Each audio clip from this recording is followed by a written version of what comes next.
नमस्कार, स्वागत है आपका इंडिया न्यूज 28 में। आइए बात करते हैं झारखंड की कुछ खास खबरों की। झारखंड के धनबाद एमपीएल विस्थापित मृतक मजदूर के परिजनों के समर्थन में पहुंचे जयराम महतो।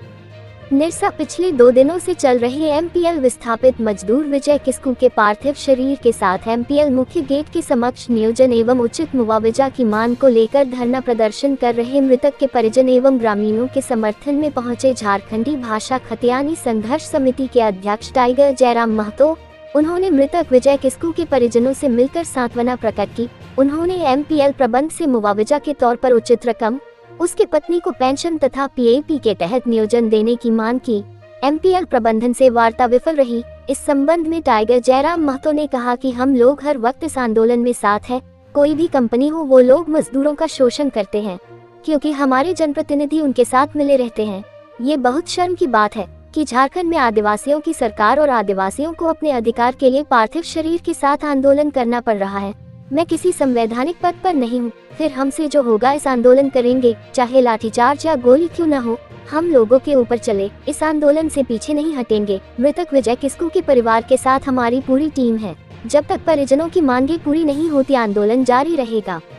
आंदोलन में मुख्य रूप से कुश महतो, महेश मोदी, रुपेश मंडल, मिठू महतो, उत्पल मंडल, रंजित, कृष्णा, मुमताज एवं अन्य उपस्थित थे। आइए जानते हैं जयराम महतो ने क्या कहा। धनबाद जिला ब्यूरो पप्पू केवट की रिपोर्ट।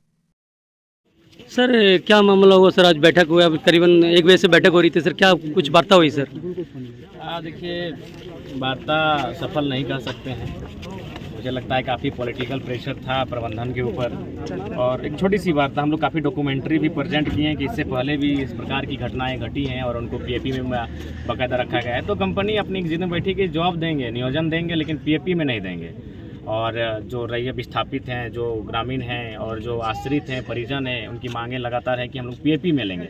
तो पीएपी को लेकर और उनकी ओर से जो नियोजन देने की कई बात कही जा रही, तो उसको लेकर वार्ता चली और उसमें मैंने कंपनी अपनी अड़ी रही और ग्रामीण अपने में हम लोग अड़े रहे, और फिलहाल ये वार्ता को हम लोग सफल नहीं मान सकते हैं। तो सर आखिर क्या इसका निष्कर्ष होना चाहिए सर? आखिर प्रबंधक इनकी बातों को नहीं माना सर आपके? तो निष्कर्ष तो यही होना चाहिए कि ग्रामीण एक 4th ग्रेड और 3rd ग्रेड की अगर जॉब मांगते हैं पीएपी में, तो कोई गुनाह थोड़ी करते हैं। आज अगर एमपीएल पदस्थापित है तो कहीं ना कहीं रैयतों विस्थापितों की ज़मीन पर पदस्थापित है, तो उनकी रैयतों के लिए तो एक विशेष आपको माने मांग उनकी मांगनी चाहिए कि ये रैयत है। आपको तो बिना सोचे समझे, ऊपर से जो पीड़ित है, मृत व्यक्ति है, तो उस गांव का है जिस गांव को कंपनी ने गोद लिया है, एमपीएल ने जिस गांव को गोद लिया है उस गांव का है। तो वहाँ तो मेरे हिसाब से उन्हें बेहतर कार्य करना चाहिए था। बिना कहे सुने और बिना किसी आंदोलन के, बिना डेड बॉडी को रख के आंदोलन किए बिना उन्हें मुआवजा और वगैरह खासकर पीएपी में जॉब देना चाहिए था। सर ये तो लगातार एमपीएल प्रबंधक की मनमानी चलती है सर, तो इसका कुछ निष्कर्ष निकलना चाहिए कि नहीं सर? देखिए, मुझे लगता है अब समय आया है कि झारखंडियों को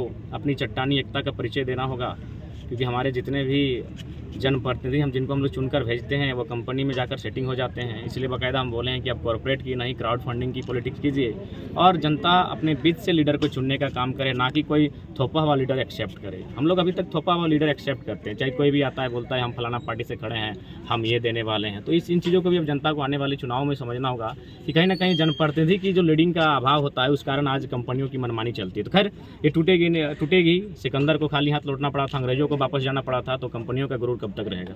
थैंक यू सर।